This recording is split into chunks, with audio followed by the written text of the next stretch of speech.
Well heart. अब कुछ लोग इसकी स्पेलिंग को नोटिस कर रहे होंगे कि इसकी स्पेलिंग में ई क्यों नहीं है। हमने वेल का लिखा है और HEART नहीं लिखा है। We have written HART। Why we have written HART? इसके पीछे एक चीज है। आपने एक चीज सुनी होगी जिसको हम हिंदी में कहते हैं हिरन और इंग्लिश में कहते हैं डियर। हिरन जो होता है वो बहुत तेज दौड़ता है और जो हिरन होता है वो बहुत एक्टिव होता है। तो इंग्लिश में हिरन को, जो मेल हिरन होता है, उसको हम HART कहते हैं। इसलिए हमारे प्रोडक्ट का नाम HART रखा गया। एक ऐसा प्रोडक्ट जो आपके दिल को, आपके जो हार्ट है उसको एक्टिव रखेगा, दौड़ता रखेगा, अच्छा रखेगा, काम करते रहेगा। इसलिए इसका नाम हमने वेल हार्ट रखा गया। अब अगर हार्ट की हम बात करें तो हार्ट हमारी बॉडी में एक ही ऑर्गन होता है, एक ही जिसको हम पंपिंग ऑर्गन कहते हैं। हार्ट जो होता है वो हमारी बॉडी में पंप करने का काम करता है और कहते हैं कि आपकी दोनों मुट्ठियों को अगर आप ऐसे मिला लेंगे तो वो हमारे हार्ट का एक साइज होता है। बहुत छोटा होता है हमारा हार्ट, इसलिए हार्ट पे एक लाइन बोली जाती है, दिल है तो जान है, जान है तो जहान है। हार्ट एक ऐसी चीज होती है जो दिन भर में 1 लाख से ज्यादा बार वो धड़कता है और 1 मिनट में 60 से 80 बार, 60 to 80 टाइम्स वो धड़कता है। आपको एक इंटरेस्टिंग चीज बताऊं, हार्ट जो है हमारा वो दिन भर में 2000 गैलन वो जो खून है उसको पंप करने में मदद करता है। तो आप ये सोच लीजिए हमारी बॉडी में 5 से 6 लीटर खून होता है, उसको कितनी बार वो पंप करता होगा, तब जाकर 2000 लीटर गैलन ये पंप करता है ब्लड। मतलब क्या है कहने का, एक छोटा सा हार्ट है जो इतने सारे काम करता है। तो अगर बात करें तो इसका खास ख्याल रखना बहुत ज्यादा जरूरी है, क्योंकि अगर सिंपल सी चीज है, हार्ट एक मस्कुलर ऑर्गन होता है, मतलब ये मांसपेशियों से बना है और ये कब से धड़क रहा है, जब से हम अपनी माँ के वुम्ब में है, जब से हम अपनी माँ के गर्भ में, तब से ये हार्ट धड़कना स्टार्ट हो जाता है और जब तक इस दुनिया में तब तक धड़कता है। हमारी बॉडी के बहुत सारे ऑर्गन्स तो रेस्ट भी लेते हैं, लेकिन यही एक ऑर्गन है जो रेस्ट नहीं लेता है। तो इसका खास अटेंशन देना, इसको खास ध्यान देना। मूवी का टॉपिक देखा है दिल चाहता है, लेकिन एक्चुअल में हमारा दिल क्या चाहता है? एक्चुअल में अगर बात करें तो दिल जो है वो 5 चीजों की जरूरत होती है उसको। अगर हम इन 5 चीजों को फुलफिल करते रहेंगे, उसकी 5 जरूरतों को पूरा करते रहेंगे तो अपने हार्ट को प्रिवेंट कर सकते हैं। पहली जरूरत क्या है? उसकी मांसपेशियां मजबूत होनी चाहिए। कैसे होंगी वो सब अभी मैं डिटेल में जाकर बात करूंगी। दूसरा है उसकी जो ब्लड वेसल्स है, जो जिसमें खून जा रहा है, जो नलियां है खून की, जो हमारे ब्लड वेसल्स हैं, उनमें कोई क्लॉगिंग या कोई भी चीजें ब्लॉक नहीं होनी चाहिए, ब्लॉकेज नहीं होना चाहिए। तीसरा, उसके जो ब्लड वेसल्स है वो मजबूत होने चाहिए, इलास्टिसिटी मेंटेन होनी चाहिए, मतलब लचीलापन मेंटेन होना चाहिए। बॉडी के हर एक भाग में प्रॉपरली खून पहुंचना चाहिए। और पांचवा है इन्फ्लेमेशन, कोई सूजन नहीं होना चाहिए, कोई इन्फ्लेमेशन नहीं होना चाहिए। अब इन 5 पॉइंट्स को भी हम थोड़ा डिटेल में जाकर बात करेंगे, जो हम पहली बार इतना डिटेल में बात कर रहे हैं, तो थोड़ा ध्यान से समझिएगा। सबसे पहला है स्ट्रॉन्ग जो हार्ट मसल्स है उसको स्ट्रॉन्ग कैसे हम कर सकते हैं, वो कैसे होता है। सबसे पहला, आपके जो मांसपेशियां हैं हार्ट की, वो स्ट्रॉन्ग तभी होंगी जब उसके हर एक पार्ट में अच्छे से ऑक्सीजन, अच्छे से खाना, अच्छे से न्यूट्रिशन जा पाएगा। और ये सारी चीजें किस तरीके से जाती हैं? हमारे खून के द्वारा जाती है, खून के थ्रू जाती है। तो हमारा खून हार्ट के हर एक पार्ट में पहुंचेगा तो वहां पे अच्छा खाना, अच्छा ऑक्सीजन वहां पे पहुंचता रहेगा। तो एडिक्वेट ब्लड सप्लाई होनी चाहिए, ऑक्सीजन अच्छे से पहुंचना चाहिए।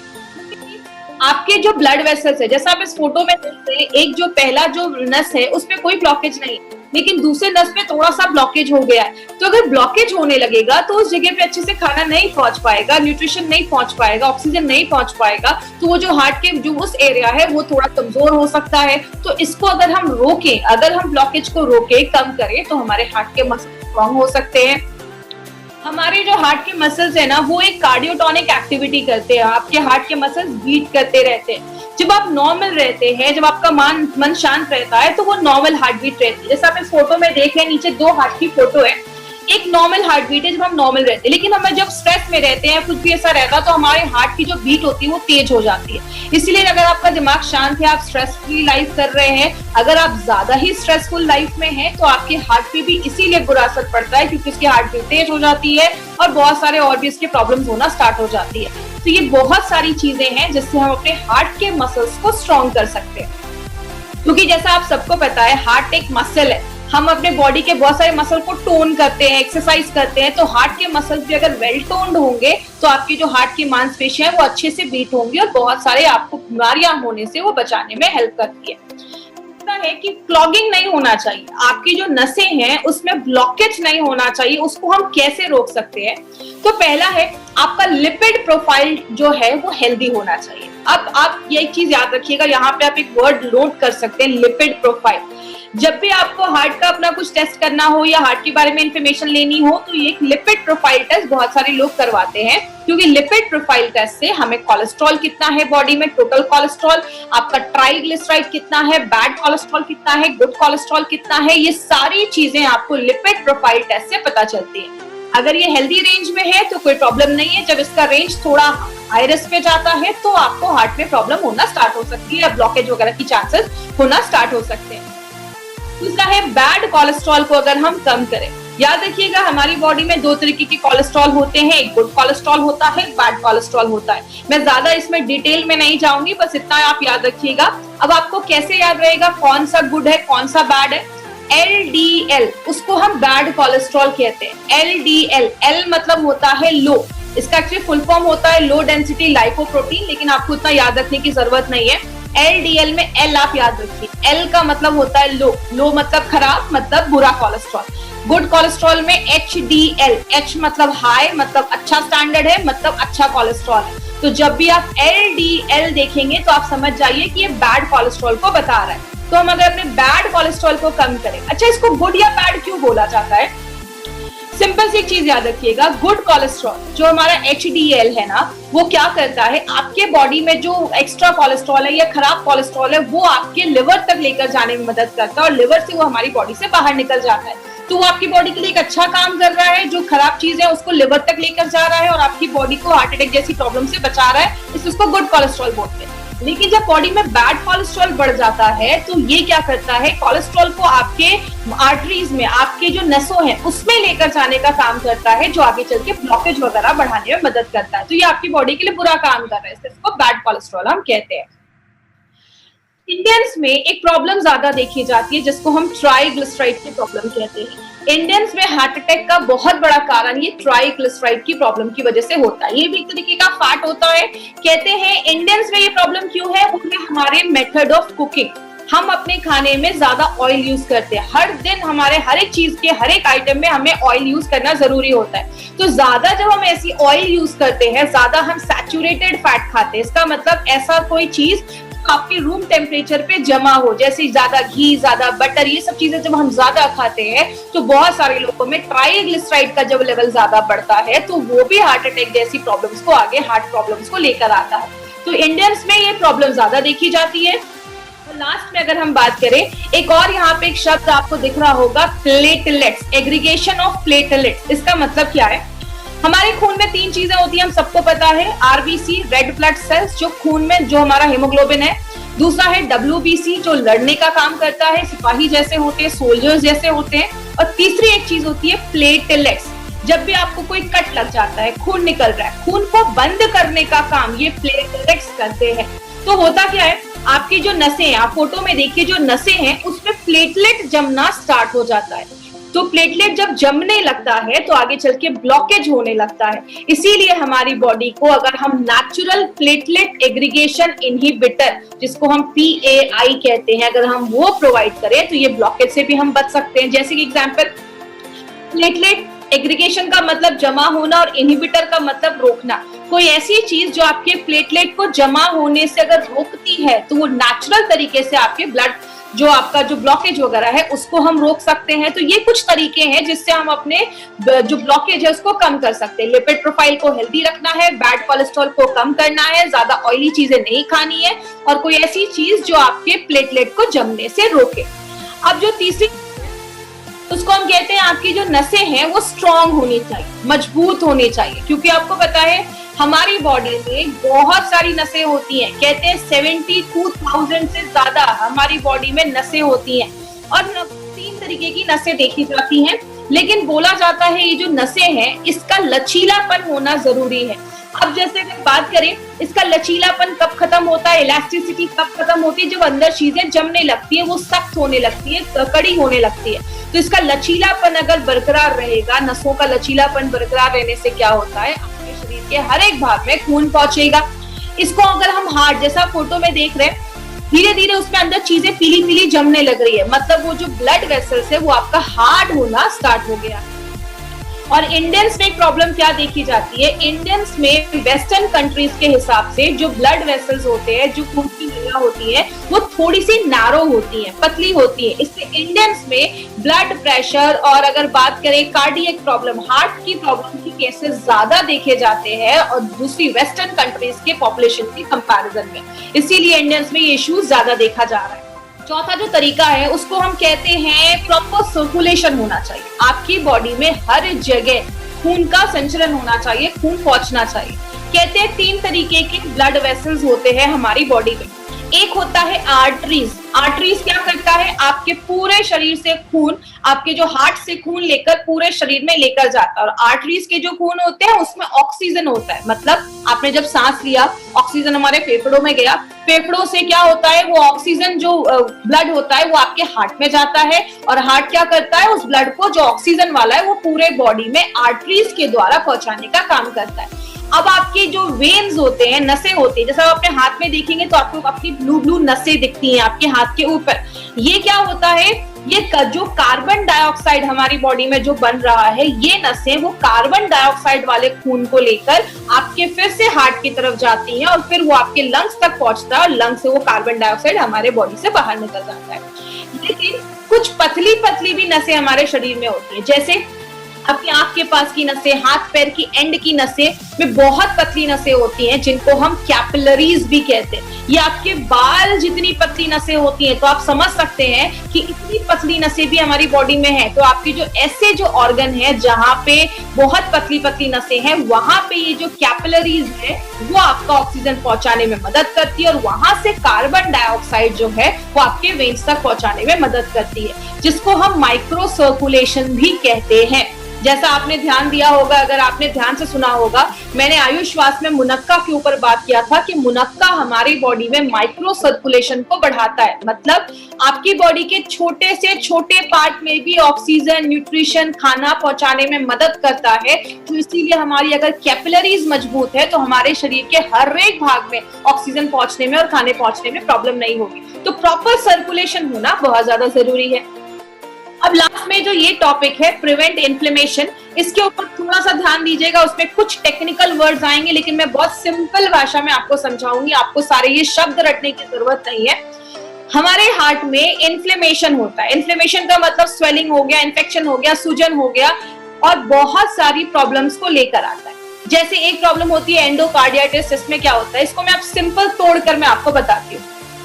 मैंने आपको पहले भी बताया था कि जो भी बीमारी जिसके नाम के पीछे आइटिस लगाओ, spondylitis, arthritis, otitis, tonsillitis, gastritis, इसका मतलब क्या होता है, उस एरिया में स्वेलिंग है, इन्फ्लेमेशन है। एंडोकार्डियाटिस का मतलब क्या हुआ, एंडो मतलब आपकी अंदर की लाइन, एंडो का मतलब होता है अंदर, कार का CAR का मतलब होता है कार्डियो, मतलब आपका हार्ट। आपके दिल की जो अंदर की जो लाइनिंग है, अंदर की जो आपके हार्ट की लाइनिंग है, उसमें अगर कुछ स्वेलिंग हो जाए, बहुत सारे कीटाणु हमारी बॉडी के अंदर जाते हैं, अगर उसमें से कोई कीटाणु आपके हार्ट के जो अंदर की लाइनिंग है उसमें चला जाता है, वहां पे इन्फेक्शन कर देता है, उसको हम एंडोकार्डियाटिस कहते हैं। मतलब अंदर की जो लाइनिंग है उसमें इन्फेक्शन अगर हो जाए तो उसको हम एंडोकार्डियाटिस कहते हैं।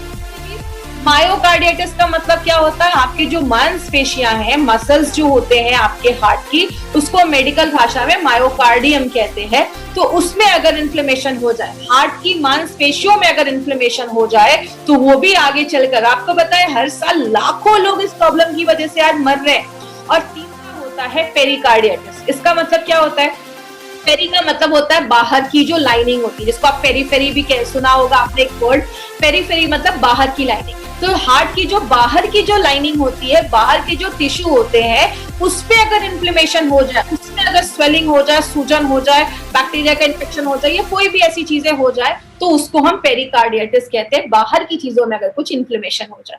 तो ये कुछ टेक्निकल वर्ड से हमें इतना डिटेल में नहीं आपको याद रखना है, बस आपको मैं सिंपल थोड़ा सा एक्सप्लेन करने के लिए, डिटेल में जाने के लिए आज मैंने ये चीज बताई है। और अगर हम कुछ ऐसी चीजें लेते हैं जो एंटी इन्फ्लामेटरी, मतलब अगर स्वेलिंग इन्फेक्शन हो रहा है उसको बचाने की कोई ऐसी चीज जो नेचुरल तरीके से काम करे, तो आपके हार्ट को अच्छा रखने में मदद करती है। जैसा मैंने आपको बताया, हार्ट बहुत सारे काम करता है, तो उसको हेल्दी रखने में हमें बहुत ज्यादा कुछ मेहनत करनी पड़ेगी। लेकिन बात बहुत सारी चीजें हार्ट को खराब भी करती हैं, जैसे स्ट्रेस एक बहुत बड़ा कारण हो गया, जब हम ज्यादा स्ट्रेस लेते हैं, आपकी लाइफस्टाइल एक बहुत बड़ा कारण हो गया, हमारा खान पान ज्यादा अगर हम बाहर का खा रहे हैं, ज्यादा ऑयली चीजें खा रहे हैं, बटर वगैरह ज्यादा खा रहे हैं, वो भी आपके हार्ट पे असर करता है। जब हम दिन भर में कोई एक्सरसाइज नहीं कर रहे, कुछ काम नहीं कर रहे हैं, जिसको बहुत सारे लोग पोटैटो कैफॉट सिंड्रोम भी कहते हैं, आप बहुत ज्यादा बैठे हुए हैं, आप कुछ काम नहीं कर रहे हैं, तो ये भी एक इशू लेकर आता है। हेरिडिटी की प्रॉब्लम होती है, खानदानी भी हो सकता है, फैमिली में किसी को हार्ट अटैक की प्रॉब्लम है तो आपको भी हो सकती है। देखिए एक्चुअली मेरे हिसाब से अगर हम बात करें, हम हमेशा कहते हैं कि खानदानी प्रॉब्लम है, फैमिली में है, तो इसका मतलब ये नहीं है कि आपके दादा परदादा को है, आपके पापा को है तो आपको भी होगा। ये एक्चुअली प्रॉब्लम क्यों होती है, अगर किसी फैमिली में हमेशा से ऑयल ज्यादा खाया जा रहा है तो उसके हर एक जनरेशन को ये प्रॉब्लम होगी। अगर किसी के पापा को ये प्रॉब्लम है लेकिन जो जनरेशन है वो प्रिकॉशन ले रही है, वो ज्यादा ऑयल नहीं खा रही है, वो एक हेल्दी लाइफस्टाइल मेंटेन कर रही है, तो हम इस हेरिडिटी की चेन को ब्रेक भी कर सकते हैं। तो इसका मतलब ये नहीं कि आपको हार्ट अटैक की प्रॉब्लम पेरेंट्स को है तो आपको 100% होगी, आप उसको प्रिवेंट भी कर सकते हैं। और लास्ट में अगर बात करें एक्सेस ऑफ ट्राइग्लिसराइड, हमने पहले भी बात किया था। ट्राइग्लिसराइड भी एक तरीके का फैट है जो हमारी बॉडी में, जब हम ज्यादा ऑयल एक्सेस चीजें ऐसी खाते हैं तो जो इंडियंस में एक बहुत बड़ा रीजन है, तो ये भी एक बहुत बड़ी प्रॉब्लम है। तो इंडियंस में जो मेन प्रॉब्लम है ट्राइग्लिसराइड की, हम आज उस पे काम कर रहे हैं, याद रखिएगा। इसीलिए हमारी कंपनी ने एक नोवेल फॉर्मूला निकाला है और ऐसा फॉर्मूला आपको मार्केट के किसी भी प्रोडक्ट में नहीं मिलेगा। और उस फॉर्मूले को बताने से पहले एक चीज मैं आपको बताऊं, हम कैसे पता करेंगे कि हमारा जो हार्ट है वो हेल्दी नहीं। तो कुछ सिम्टम्स आपको मैं स्क्रीन पे दिखा रही हूँ।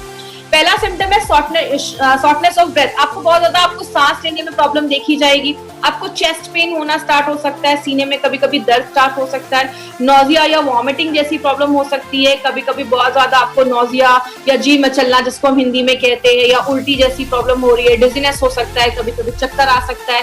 हार्ट के जो पेशेंट्स होते हैं कभी कभी उनको बहुत ज्यादा स्वेटिंग स्टार्ट हो गया है, एंजाइटी होती है, चेस्ट में पेन हो सकता है, ऐसे बहुत सारे सिम्टम्स है। तो आपको कभी भी ऐसा फील होना स्टार्ट हुए ना कि शॉर्टनेस ऑफ ब्रेथ है, सांस लेने में तकलीफ हो रही है, थोड़ा सा भी सीढ़ियां चढ़ रहे हैं तो हांफने लग रहे हैं, आप सबसे पहले अपना लिपिड प्रोफाइल टेस्ट जरूर करवाएं। लिपिड प्रोफाइल टेस्ट से आपको पता चलेगा कि कोलेस्ट्रॉल, ट्राइग्लिसराइड, बैड और HDL जो है वो रेंज में है या नहीं। तो ये टेस्ट से हमें ये सारी चीजें पता चलती है। इसीलिए अगर बात, हमारी कंपनी ने ये जो नोवेल फॉर्मूला निकाला है, इसमें आपको एक इम्पॉर्टेंट चीज जो याद रखनी है वो है संस्कारित मेथी। अब मेथी हम सबके घरों में यूज हो रहा है, लेकिन ये संस्कारित क्या है? संस्कारित का मतलब होता है पहले मेथी को लिया जाता है, इसको सोक किया जाता है, पानी में सोक करने के बाद इसको छोड़ दिया जाता है बाहर निकाल कर। तो आपने देखा होगा जब हम मूंग या ऐसी कोई चीज स्प्राउट्स को जो हम बहुत दिन तक छोड़ देते हैं, 2-3 दिन तक, तो उसमें अच्छा खासा ना जर्मिनेशन हो जाता है, अंकुर निकल आते हैं। तो वो जो हमारा जर्मिनेटेड जो मेथी होता है उसको फिर ड्राई किया जाता है, पाउडर बनाया जाता है, और वो जो मेथी होता है, इस पूरे प्रोसेस को हम संस्कारित मेथी कहते हैं, जो आपके ट्राइग्लिसराइड के लेवल को कम करता है, आपके डाइजेशन को अच्छा करता है और एक एंटीऑक्सीडेंट प्रॉपर्टी भी है। दूसरी जो इंपॉर्टेंट चीज है जो एक सिनर्जिस्टिक वे में काम करती है, अर्जुना बार्क और पुष्कर मूल जब एक साथ डाला जाता है, अर्जुन को आपको पता होगा, अर्जुन एक ऐसे वॉरियर थे जिनका कभी कोई जो एरो होता, जो बाण होता था, कभी मिस नहीं होता। अगर उन्होंने किसी को टारगेट बनाया है तो उस पर हिट करेगा ही करेगा। इसीलिए अर्जुना बार्क जो है वो आपके हार्ट के हेल्थ को अच्छा रखने में मदद करता है। और अर्जुना, इसलिए इसका नाम अर्जुना बार्क रखा गया क्योंकि अगर इसने हार्ट को टारगेट किया तो हार्ट पे ही जाकर काम करता है और हार्ट को बहुत अच्छा स्ट्रॉन्ग करता है। तो अर्जुना बार्क के साथ जब हम पुष्कर मूल डालते हैं तो आपके मसल्स को स्ट्रॉन्ग करता है, उसको टोन करता है और आपके जो मांसपेशियां वो अच्छे से धड़कते हैं। दूसरी, elasticity of blood vessel maintain करता है, आपके जो नसें हैं उसके लचीलेपन को मेंटेन करता है। PAI एक्टिविटी का मतलब प्लेटलेट एग्रीगेशन इनहिबिटर, प्लेटलेट के जमने से जो ब्लॉकेज हो रहा था उसको भी रोकने में मदद करता है। याद रखिएगा माय फ्रेंड, मार्केट में ऐसी बहुत सारी मेडिसिन जो दी जाती है उसके साइड इफेक्ट देखे जाते हैं, और कोलेस्ट्रॉल को कम करने में भी मदद करता है। और लास्ट में हमने 3 जो जड़ी बूटियां इसमें डाली हैं जिसको हम कहते हैं मुनक्का, सतावरी और गुड़ुची। ये जो 3 चीजें हैं वो क्या करती हैं? बायोएबिलिटी का काम करती है, मतलब और जो हमने जड़ी बूटियां डाली हैं उसके जो एब्जॉर्प्शन की कैपेसिटी है या बायोएबिलिटी है उसको बढ़ाने में मदद करती है। आयुर्वेदिक टर्म्स में योग वाही जैसा वर्क करती है। आगे बात इसको देना है? सबसे पहले जो भी 30 इयर्स के ऊपर है आप उनको ये प्रोडक्ट दे सकते हैं जिनकी एक हेक्टिक लाइफस्टाइल है, या जैसे कभी कभी आपने देखा होगा 25 साल के हैं लेकिन हार्ट अटैक आ गया, 25 साल के हैं लेकिन कार्डियक अरेस्ट हो गया, मतलब एज तो उनकी कम है लेकिन हार्ट की कंडीशन ज्यादा हो गई है। मतलब आपकी जो क्रोनोलॉजिकल एज है, मतलब जो आपका पासपोर्ट पे आपका एज है जिस दिन आप पैदा हुए, जो आपकी एक्चुअल डेट ऑफ बर्थ है, बायोलॉजिकल एज का मतलब कुछ लोगों की एज तो कम होती है लेकिन उनका जो हार्ट का कंडीशन है वो ज्यादा है। ये कारण है आपकी जब अंदर की कोशिकाएं ज्यादा एजिंग ज्यादा होने लगती है उनकी, तो आपका हार्ट जो होता है वो वीक होने लगता है, तो कम एज में ये प्रॉब्लम होने लगती है। तो आपकी जो बायोलॉजिकल एज है उसको आपकी क्रोनोलॉजिकल एक्चुअल एज से ये अलाइन करता है, उसको एक जैसा करता है। अगर आप 40 साल के हैं तो आपकी हार्ट की कंडीशन जैसी होनी चाहिए, अगर आप रेगुलर यूज करते हैं तो उसको वैसा रखता है। कोलेस्ट्रॉल और ट्राइग्लिसराइड के लेवल को बैलेंस करता है, प्लेटलेट को जमने नहीं देता है, और अगर बात करें आपकी मांसपेशियों को मजबूत करता है। जैसा हमने देखा हमारी 5 जरूरतों को ये प्रोडक्ट काम करता है। और याद रखिएगा मार्केट में ऐसी कोई भी मेडिसिन नहीं है, मार्केट में आपके खून को पतला करने के लिए एस्पिरिन जैसी मेडिसिन दी जाती है, प्लेटलेट को कम करने के लिए एंटी प्लेटलेट वाली मेडिसिन भी दी जाती है तो प्लेटलेट को जमने नहीं देती है, बीटा ब्लॉकर्स जैसी मेडिसिन दी जाती है जो आपके हार्ट को थोड़ा सा स्लो कर देती है, जिसके साइड इफेक्ट्स देखे जाते हैं अगर आप लंबे समय तक यूज कर सकते हैं, और आपकी आर्टरीज में जमने से उसको हार्ड होने से रोकता है। आपने देखा होगा बहुत सारे लोगों को कभी स्टंट लगा है तो फिर से उनको ब्लॉकेज के चांसेस देखे जाते हैं, तो जहां पे स्टंट लगा है वहां पे फिर से जो ब्लॉकेज के चांसेस है वो होना के चांसेस जो होते हैं वो इंक्रीज हो जाते हैं, फिर से होने के चांसेस होते हैं। तो अगर कभी किसी को ऐसा हुआ है ऑपरेशन करवाने के बाद 2-4 महीने हो गए हैं तो आप उनको भी अपना वेल हार्ट रिकमेंड कर सकते हैं। लेडीज और जेंट्स दोनों ले सकते हैं, और अगर जिनको भी हार्ट की प्रॉब्लम है वो भी इसको रिकमेंड कर सकते हैं, ले सकते हैं। बस एक चीज याद रखिएगा, जब भी किसी को आप ये प्रोडक्ट दें तो देने से पहले एक लिपिड प्रोफाइल टेस्ट करवा ले, और लगभग 12 हफ्तों के बाद 3 से 4 महीने के बाद फिर से लिपिड प्रोफाइल को एक बार टेस्ट करें। इससे आपको पता चलेगा कि आपका नॉर्मल जो आपका कोलेस्ट्रॉल लेवल, ट्राइग्लिसराइड लेवल कितना मेंटेन हुआ है। तो ये रिपोर्ट अपने पास जरूर रखिएगा। किसको देना है? 40 साल के ऊपर के लोगों को दे सकते हैं, 25 से 40 साल के बीच में, और एक फैमिली हिस्ट्री है आप उनको भी ये प्रोडक्ट दे सकते हैं। हल्का फुल्का हार्ट का इशू लगता है, जैसा मैंने आपको जो सिम्टम्स बताए, शॉर्टनेस ऑफ ब्रेथ है या चेस्ट पेन है, उधर भी आप दे सकते हैं, और जितनी जल्दी आप स्टार्ट कर देंगे उतना आपके लिए अच्छा है। तो 25 साल के भी हैं अगर आप तो भी साल में इसको 3-4 महीने ले सकते हैं। लेना कैसे? सुबह एक कैप्सूल नाश्ता करने के बाद और रात में कैप्सूल खाना खाने के बाद, दिन में 2 बार लेना है, सुबह शाम आपको लेना है, आफ्टर योर मील खाना खाने के बाद लेना है। इसकी मार्केट अपॉर्चुनिटी की अगर हम बात करें, बोला जाता है ये जो आप पेज देख रहे हैं ये WHO का पेज है। WHO की पहली लाइन ही क्या है? Cardiovascular diseases are the number 1 cause of death globally. मतलब क्या है? हर साल लगभग 17 से 18 मिलियन लोग हर साल से कार्डियोवैस्कुलर मतलब दिल की बीमारियों की वजह से आज उनकी डेथ हो रही है, तो नंबर 1 कारण बन चुका है। और इंडिया में ऐसे जो प्रोडक्ट जो हमारे हार्ट के सोल्यूशन को लेकर आते हैं उसका जो अगर मार्केट की बात करें तो 5000 करोड़ से भी ज्यादा है। तो आप समझ सकते हैं वेल हार्ट का हमारा कितना बड़ा मार्केट हो सकता है अगर हम इसको सही तरीके से लोगों तक इन्फॉर्मेशन अगर हम उनको पहुंचा सके, क्योंकि एक आयुर्वेदिक प्रोडक्ट इसका कोई आपको साइड इफेक्ट वगैरह नहीं है और नेचुरल तरीके से आपके हार्ट को प्रोटेक्ट करता है। किधर नहीं लेना है? हार्ट अटैक आया है उस टाइम पे आपको कभी कभी कुछ लोगों को अचानक एंजाइना की प्रॉब्लम होती है, बहुत ज्यादा हार्ट की दर्द होने लगता है, चेस्ट पेन होने लगता है, उस टाइम पे अगर किसी को हार्ट अटैक आया तो वेल हार्ट नहीं खिलाना है, इमीडिएटली डॉक्टर के पास लेकर जाना है। ज्यादा ब्लॉकेज हो गया है तो डॉक्टर के पास लेकर जाइए। अगर कोई हार्ट की मेडिसिन ले रहा है, कोई भी ब्लड थिनिंग एजेंट ले रहा है तो उसको रिप्लेस करके आपको ये प्रोडक्ट नहीं देना है, उसके साथ आप दे सकते हैं। 1 घंटे का गैप मेंटेन रखिएगा, बट आपको कभी भी किसी की दवा को बंद नहीं करवाना है। आप डॉक्टर नहीं है किसी की दवा को बंद करवाना है। अगर किसी का बाईपास वगैरह हुआ है तो डॉक्टर से कंसल्ट करने के बाद ही, क्योंकि उस टाइम उनके बहुत सारी हेवी मेडिकेशन है, तभी आपको ये प्रोडक्ट देना है। तो ये तो हमारा इल हार्ट है, उसको अच्छा करता है, वेल हार्ट करता है, इसलिए इसका नाम वेल हार्ट रखा गया है। अब 2-3 ऐसे पॉइंट्स के ऊपर मैं बात करूंगी। सबसे पहला, हमने इसमें गोल्डन वेजिटेरियन कैप्सूल्स का इस्तेमाल किया है। आप सबको पता है मार्केट में जो कैप्सूल्स होते हैं वो नॉन वेज के बने होते हैं, हमारा जो कैप्सूल्स है वो वेज का बना हुआ है। वेज जो कैप्सूल्स होते हैं वो 6 गुना ज्यादा महंगे होते हैं, 6 टाइम्स ज्यादा कॉस्टलियर होते हैं मार्केट के नॉनवेज के कैप्सूल से। नॉनवेज की कैप्सूल्स की अगर बात करें तो उसमें मॉइस्चर ज्यादा होता है। मॉइस्चर का मतलब नमी ज्यादा होती है। मैं हमेशा एक एग्जांपल देती हूँ, गीला कपड़ा, सूखा कपड़ा, गीले कपड़े में कीड़े मकोड़े जल्दी लगेंगे, सूखे कपड़े में कुछ नहीं होगा। तो इसीलिए जिसमें मॉइस्चर ज्यादा है उसके खराब होने के चांसेस भी ज्यादा होते हैं, इसीलिए बैक्टीरिया की कोई गारंटी नहीं होती। और अगर टेम्परेचर हाई है तो साइज को डिफॉर्म, कैप्सूल्स के साइज चेंज होने के भी चांसेस देखे जाते हैं, जो वेज कैप्सूल्स में नहीं है। इसीलिए हमारी कंपनी कभी भी क्वालिटी से बार्गेनिंग नहीं करती है माय डियर फ्रेंड। हमारी कंपनी है जो वेज कैप्सूल्स, हमारे एक एक प्रोडक्ट जो आपको मिलेंगे सब में वेज कैप्सूल्स है। तो जो जैन है उनके लिए सूटेबल है, जो लोग नॉनवेज नहीं खाते उनके लिए तो बहुत अच्छी चीज है ये।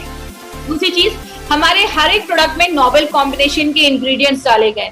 अगर हम वेलहार्ट की बात करें तो वेलहार्ट में अर्जुना बाग, मुनक्का, ऐसी शतावरी, ऐसी बहुत सारी चीजें हमने मिलाकर डाली और स्पेशली संस्कारित मेथी। तो आपको वेलहार्ट में दो चीजें याद रखनी, एक संस्कारित मेथी और दूसरा अर्जुना बार्क हमने डाला है जो आपके हार्ट को ही टारगेट करता है। तो हर एक प्रोडक्ट में हमने नोवेल कॉम्बिनेशन के इंग्रेडिएंट्स डाले। और लास्ट में अगर हम बात करें, हमें ये जितने भी हमारे एलिमेंट्स के प्रोडक्ट्स हैं सबको आयुष का सर्टिफिकेशन मिला है, और वो भी आयुष का स्टैंडर्ड ही प्रीमियम मिला है। प्रीमियम का मतलब होता है आप इंटरनेशनल लेवल पे भी इस प्रोडक्ट को प्रमोट कर सकते हैं। और ये टाइम्स ऑफ इंडिया की न्यूज है, 2013 से गवर्नमेंट ऑफ इंडिया कह रही है कि जब भी कोई आयुर्वेदिक प्रोडक्ट खरीदिए हमेशा ध्यान दीजिए कि उस पर आयुष का सर्टिफिकेशन है। इसीलिए अगर बात करें, गवर्नमेंट ऑफ इंडिया अभी से नहीं 2013 से ये चीज कह रही, क्योंकि आयुष जो सर्टिफाइड प्रोडक्ट्स है, स्पेशली अगर प्रीमियम की बात करें तो उसको हम क्वालिटी यू कैन ट्रस्ट, जिस पे आप भरोसा कर सकते हैं।